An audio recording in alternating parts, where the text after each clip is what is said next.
Thank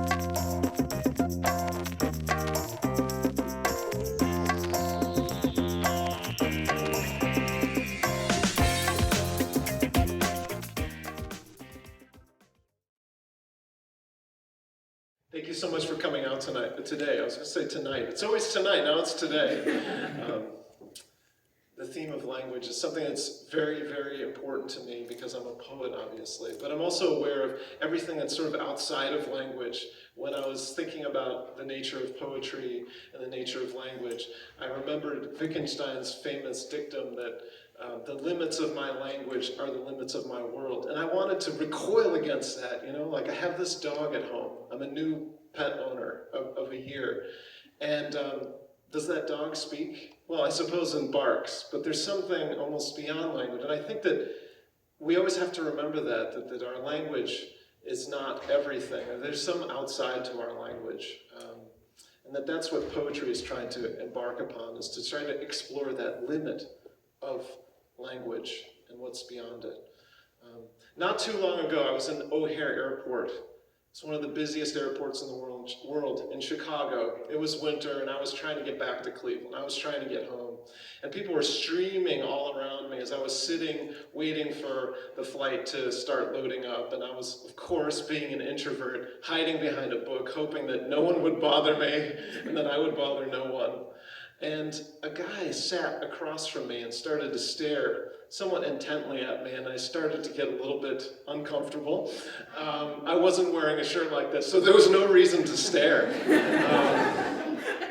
And he sort of neared, actually. He took a seat directly across from me, and I was, at this point, you know, my creepdar was very much enacted, and then he said something to me. He said, "Excuse me, did you teach at John Carroll?" And I said, "Yeah, I still do." "Did you teach American literature?" And of course, at this point, I start to recognize him. He's a bit thicker version of the lanky, sort of silent young lad who sat in my class, American literature, who listened intently and had nothing to do with English, but nonetheless was one of my students. I said, "You were in my class, right?" He said, "Yeah." "I still remember the poem." I said, "What poem?" And he stood up in the middle of O'Hare Airport, people streaming by, and he started to recite a poem that he recited 10 years before, "Stopping by woods on a snowy evening." Whose woods these are, I think I know. His house is in the village, though. He will not see me stopping here to watch his woods fill up with snow. My little horse must think it queer to stop without a farmhouse near, between the woods and frozen lake, the darkest evening of the year. He gives his harness bells a shake to ask if there is some mistake. The only other sound's the sweep of easy wind and downy flake. The woods are lovely, dark and deep, but I have promises to keep, and miles to go before I sleep, and miles to go before I sleep. And of course my heart filled, with pride, gratitude, that there was somebody who got something out of a class that I taught, because students don't realize it. When they move on with their lives and they disappear, we wonder what happened to them. We wonder what happened to those shining or bored or resistant minds, that sort of lit up in the class. But it just was such a beautiful thing to see how he had carried this poem with him in his heart, by heart, all these years, that it meant something so powerful and profound to him, that he wanted to carry it with him into his life. And the mystery of that poem, which is of course, is sort of about longing for a respite from your life, and maybe to not be part of your life at all, and yet know at the end that we have to return to it. So that was just an absolutely beautiful moment. It reminded me why I love poetry. And since the beginning of human history, and actually before human history, as long as we've had language, poetry has been part of what it means to be human, what it means to be alive. I think of one of my students, Kate, who tattooed on her arm, because it meant so much to her, the end of Walt Whitman's Song of Myself, which is failing, what's it now? Failing, now I can't remember, that's so funny. Failing to fetch me at first, keep encouraged. I stop somewhere waiting for you. I thought, how wonderful, you'd want those words on your arm, and it's so great to think, when she hugs somebody, those words are sort of enfolding that person around her. I think of all the prayers, actually, that you might know from your childhood, and all the words that people have said to you that mattered and resonated. Some of them probably are words that helped you in some way. Some of them are probably words that hurt you in some way. Some of them are words that maybe have healed you in some way. And to me, those words are power words. Those are participating in the words of poetry. I got obsessed with Russian poetry, and this anecdote maybe will help describe why I got obsessed with Russian poetry. There was a great poet from the early 20th century named Osip Mandelstam, who was a powerful poet, but at some point wrote an ode, an anti-ode, to Stalin, basically making fun of him. And he recited it to his friends. One of them reported him to the secret police, and he was sent to the gulags in Siberia, where he died. Many, many of his poems that he'd written, we would not know today if it weren't for his wife, Nadyezhda, which in Russian means hope. Nadyezhda decided, knowing that these poems would not be published because he was disappeared physically as well as literarily, she set them to memory. Like hundreds and hundreds of poems she set to memory. She carried around the legacy of his work in her mind, like building little cathedrals of words in her brain. To me, that's like an astonishing testament to the power of words and the power of poetry, that we would want to carry them around with us. When I was in Belfast in Northern Ireland, which was a place that was completely wrought with violence for 40 years during what was called the Troubles, I got a chance to meet a whole bunch of people who were basically looking toward peace and transforming their lives. One of them was the mayor, who was a member of Sinn Féin, a very staunch Republican Party and very Irish in sentiment. And my colleague, Rich Clark, said, Phil's a poet, thinking that that would sort of give us some cachet. He says, oh, you are you? Can you recite us one of your poems? And I thought, oh, I'm an American poet. We don't memorize our poems. No one, in fact, even reads them, actually. I came up with something sort of off the cuff, and this is what I gave to him, which was, I brought Cleveland to him. Even in Cleveland, driving under another snow, I long for Cleveland. And he said, I like it. I said, well, I actually stole it from Basho, the Japanese poet. Even in Kyoto, hearing the cuckoos cry, I long for Kyoto. But I thought it was the best I could do at the time. So this is a moment of audience participation. One of the most powerful things about poetry is that it's a sort of embodied, sonic, rhythmic, and rhyme-worthy kind of language. And just to show you that our brains actually kind of enjoy that kind of work, that kind of music. Please play along with me. Now, some of you, I know there's a couple people who've probably done this before, so if you've done this before, don't give it away. Okay, I'm gonna say, what do you do when you go to the mall? And you're gonna say, shop, shop, shop. I know it's not, Marxist enough for some of you, but what do you do when you go to the mall? Shop, shop, shop. That's so tepid. What is this, a library? What do you do when you go to the mall? Shop, shop, shop. That's a little better. What do you do when you go to the mall? Shop, shop, shop. What do you do when you go to the mall? Shop, shop, shop. What do you do when you reach a green light? Stop. And that is why the traffic is so bad in Cleveland. In addition to checking your phone. Well, there's something really powerful about the rhyme. I mean, that's why our brain does this instant leap toward the rhyme, even though it doesn't make sense. There's something really powerful and compelling and irrational and transrational about the music of language, the music of poetry.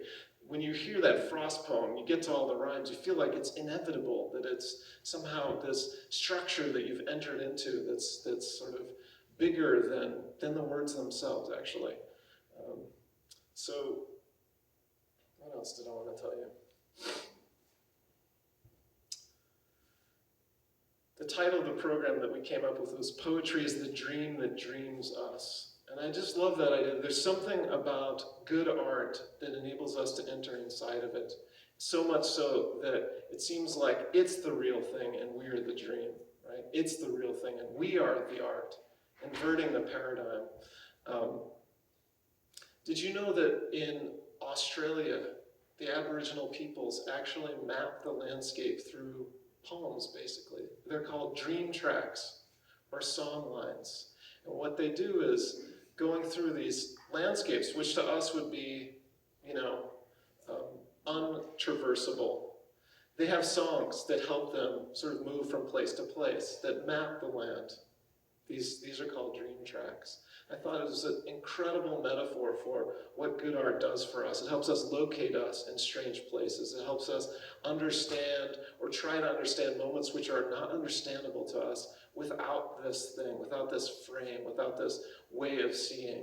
In a sense, these dream tracks are like poetic GPS, right? I mean, it's the most amazing thing. I'm absolutely terrified about the future of our ability to get anywhere without a phone. Could you imagine, okay, go to this place, but your phone is no longer useful. How are you going to do it, right? Because we're so used to sort of offshoring that part of our brain. I think what's one of the most beautiful things about sort of memorizing things or to have things by heart is that that's never taken away. That can never be taken away from you.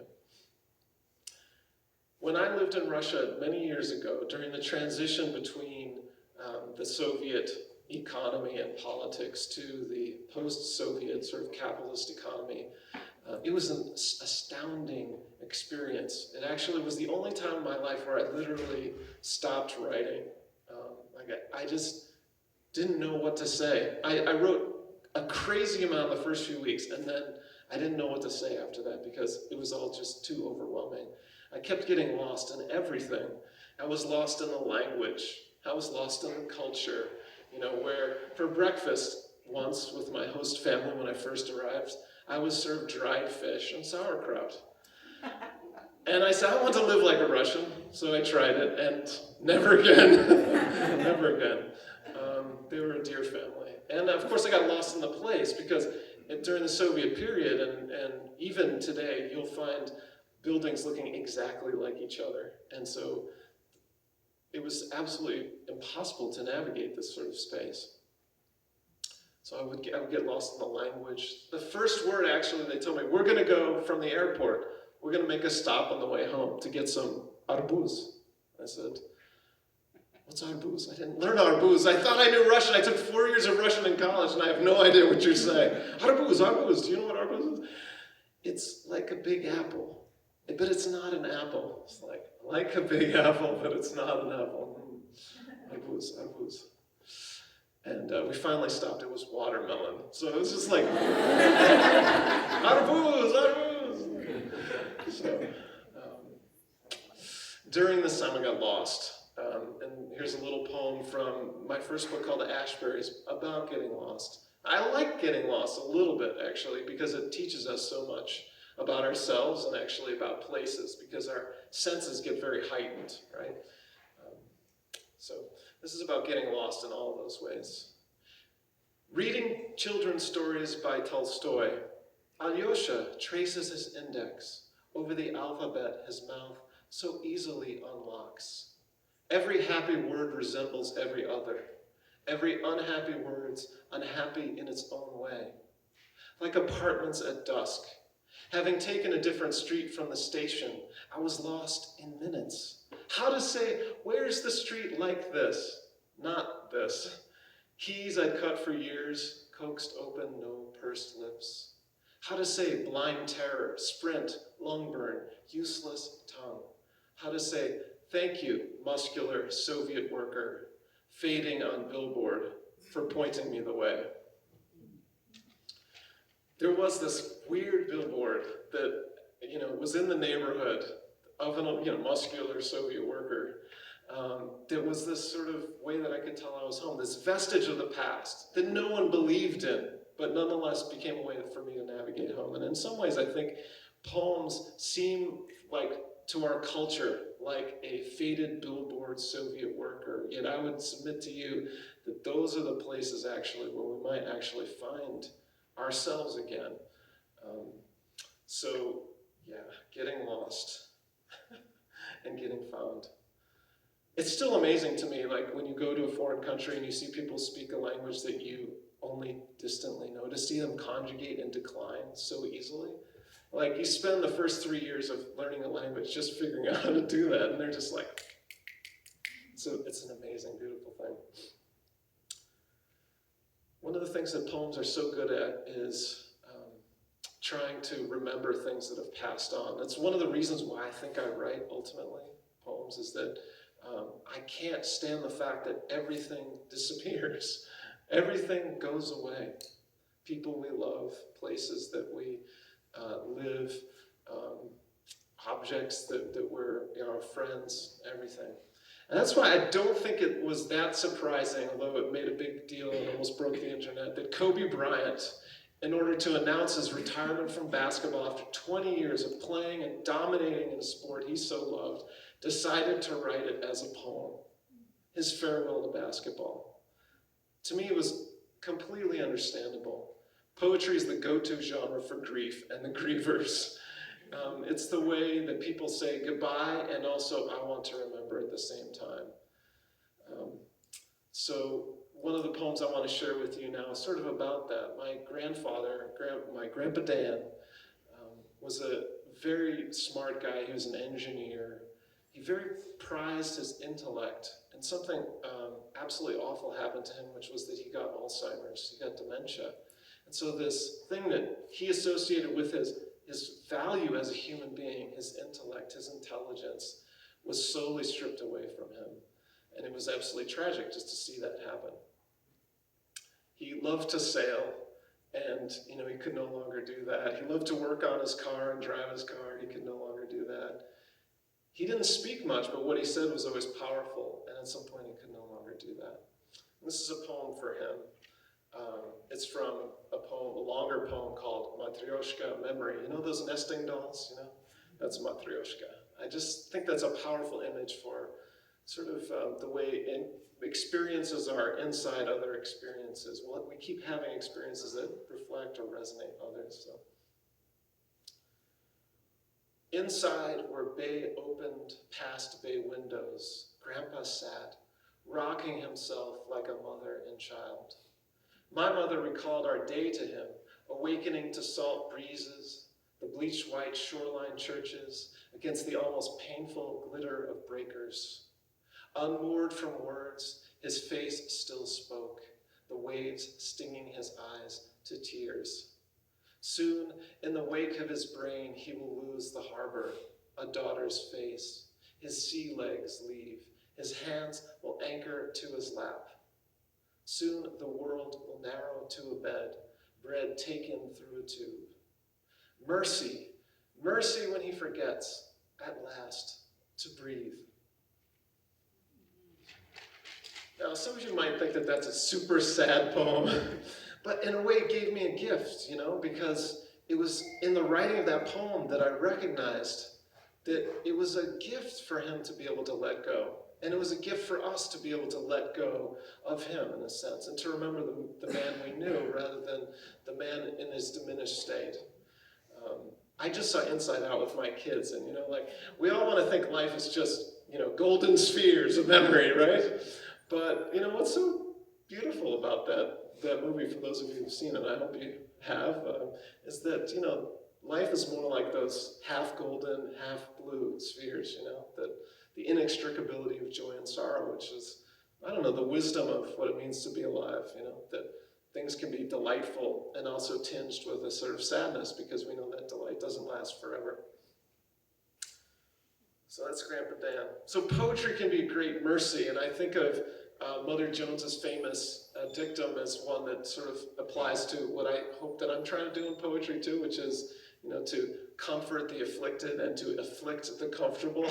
I think that great art can work in both of those ways. If great art only makes you feel good, or if art only makes you feel good, it's not great, actually. If art only makes you feel like crap, it's not great, actually. It's this interplay, actually, between the ways in which art can challenge and provoke us, and also the way it can console us when we need consolation and heal us when we need healing.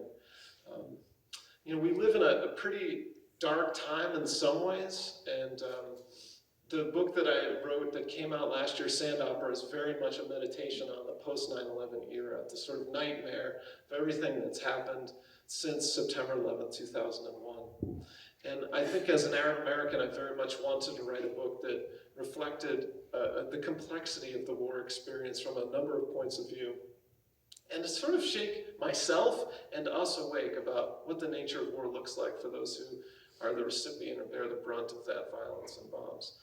I'm going to share with you a poem in a second. In the year or two after 9/11, I happened to be taking a transatlantic flight, and I was FWA, flying while Arab, which means that sometimes you get set aside to make sure that you don't have no bomb residue on your hands, which is a little embarrassing, but nonetheless, during this flight, it was right after the infamous Richard Reed shoe bombing incident, where a guy was on a flight, tried to light a shoe bomb on fire.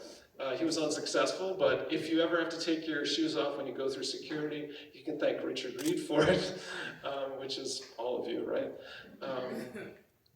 So it was a tense time. Something happened to me on that plane that I'll never forget, and that was the sort of instigation for this poem. This is from this book. It's from a poem called Home Front. On the flight overseas, the rows dotted with isolados, each an island of eyes. I was looking like. What outside is a cross, inside is a window. A white woman across the aisle eyed me the entire flight. Her neck craned and gaze widened as her eyes slowly removed, her eyes, my shoes. What could I say? Sometimes I'm afraid I'm carrying a bomb, that I'm a sleeper and don't know when I'll awaken. I should have said, identity isn't an end. It's a portal, a deportation from the country of mirrors, an inflection within a question, a punctuation in the sentence of birth. I said nothing. Later, visiting a Quaker meeting, I sat among scattered chairs. On the shores of breathing, all eyes shut, I waited. Silence our rudder. Silence our harbor. You know, sometimes we write a poem and we actually don't really know what it's about. And I thought about this ending for a while, and then suddenly realized there are kind of two silences there. There's the self-silencing, or the silence of others upon you, which often leads to self-silencing. But there's another silence that I want to open out to, which is the silence of listening, the silence of trying to understand something we have not yet understood before. And that's, I think, what Rumi had in mind, the 13th century Sufi poet, when he said, "Beyond the realm of good and evil, there is a field, I'll meet you there. When the soul lies down in that grass, the world is too full for talking. Ideas, language, even the phrase each other no longer makes sense." So I'd like to end with, do I have time for two poems, maybe? I'd like to end with one poem and then a mute poem. This poem is based on a demonstration that happened called the Bearing Witness demonstration, B-A-R-I-N-G. Right during the sort of the 9/11 War on Terror moment, it was 2002. People were upset for various reasons, and a group of women in Marin County in California decided that they would make a demonstration in which they took off their clothes and with their bodies made the word peace. When I heard about this, I thought, well, they're just going to say, oh, all you anti-war types, all you want to do is have an excuse to get naked. And I also thought there was something powerful and beautiful about this vulnerable act, and wanted to sort of enter into it in a sort of poetic way. So this is the poem I wrote for the 50 who made peace with their bodies. Of course, they broke the internet, and all around the world, like CreativeMornings, Bearing Witness demonstrations happen. You can see these photographs of, from far above, these different words or sentences that people spell with their bodies, the language of their bodies. For the 50, in the green beginning, in the morning mist, they emerge from their chrysalis of clothes, peel off purses and cells, slacks and Gap sweats, turtlenecks and tanks, Tommies and Salvation Army, platforms and clogs, abandoning bras and lingerie, labels and names, courtesies and shames, the emperor's rhetoric of defense, laying it down, their child stretched or still taut flesh, giddy in sudden proximity, onto the cold earth. Their bodies fetal or supine, as if come hithering or dead, wriggle on the grass to form the shape of a word yet to come, almost embarrassing to name. They touch to make the word they want to become. It's difficult to get the news from our bodies, yet people die each day for lack of what is found there. Here the 50 hold, and still, to become a testament, a will, embody something outside themselves, and themselves, the body, the dreaming, disarmed body. So it's my hope that through poetry and through language, we can sort of find a way to return ourselves to ourselves, to navigate this complex, strange, dislocational world, this oppressive world, this world of violence, to return ourselves to a kind of wholeness, or to laugh at our lostness, to laugh at the difficulty, or to weep at the pain of life.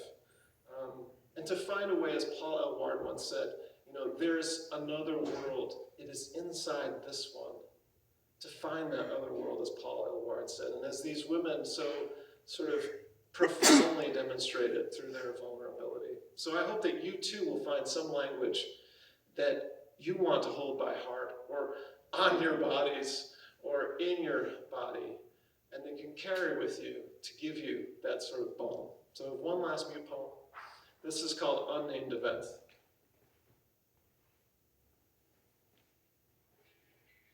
And it sort of demands a soundtrack.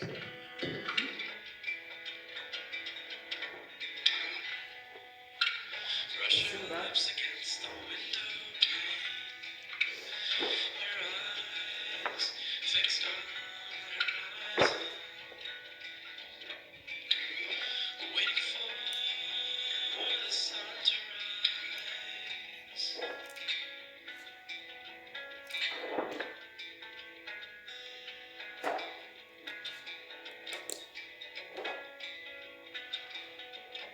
My daughter hates it when I do that. So teacherly.